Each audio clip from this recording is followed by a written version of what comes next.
मैं SC. Mishra from Mahatma Gandhi शिक्षण संस्थान दरभंगा। वर्ग 10वीं, विषय हिंदी व्याकरण, पाठ वाच्य।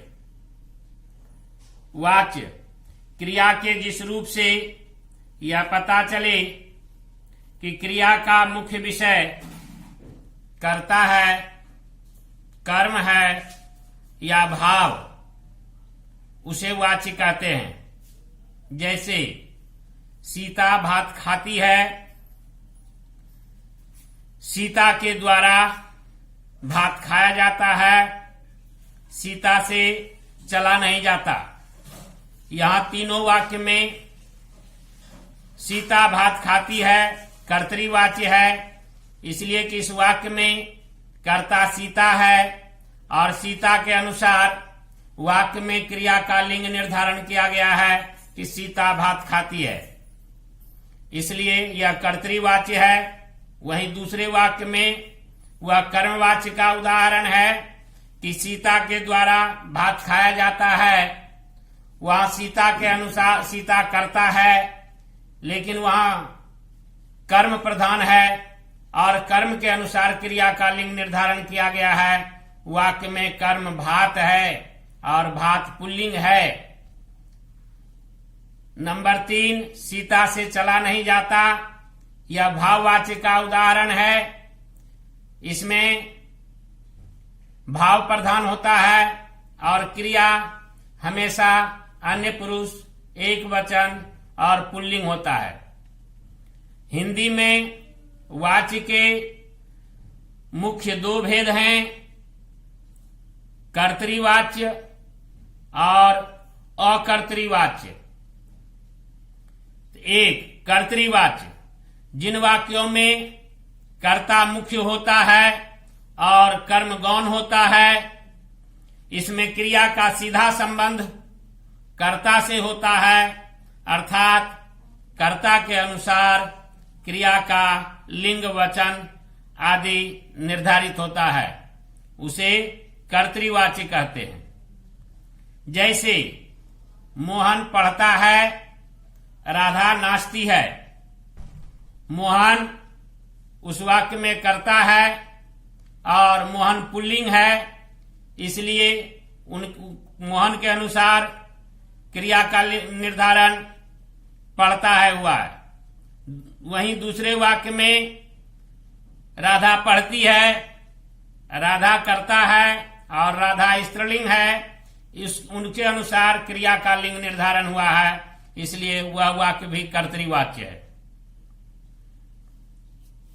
नंबर 2, अकर्तृवाच्य जिन वाक्यों में कर्ता गौण या लुप्त हो जाता है, उन्हें अकर्तृवाच्य कहते हैं।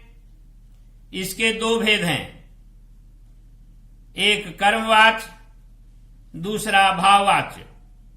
कर्मवाच्य जिन वाक्यों में क्रिया का मुख्य विषय कर्ता न होकर कर्म होता है, वहां कर्मवाच्य होता है। जैसे रोगी को दवाई दे दी गई, यहां वाक्य में कर्म दवाई है और दवाई स्त्रीलिंग है, उसके अनुसार क्रिया का लिंग निर्धारण हुआ है।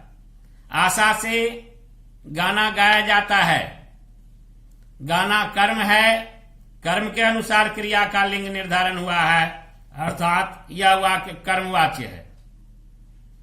भाववाच्य जिस क्रिया का मुख्य विषय कर्ता अथवा कर्म न होकर भाव होता है, वहां भाववाच्य होता है। जैसे हमसे जागा नहीं जाता, सर्दियों में रोज नहाया नहीं जाता। नोट, भाववाच्य में क्रिया सदैव एक वचन, पुल्लिंग, अन्य पुरुष में होती है।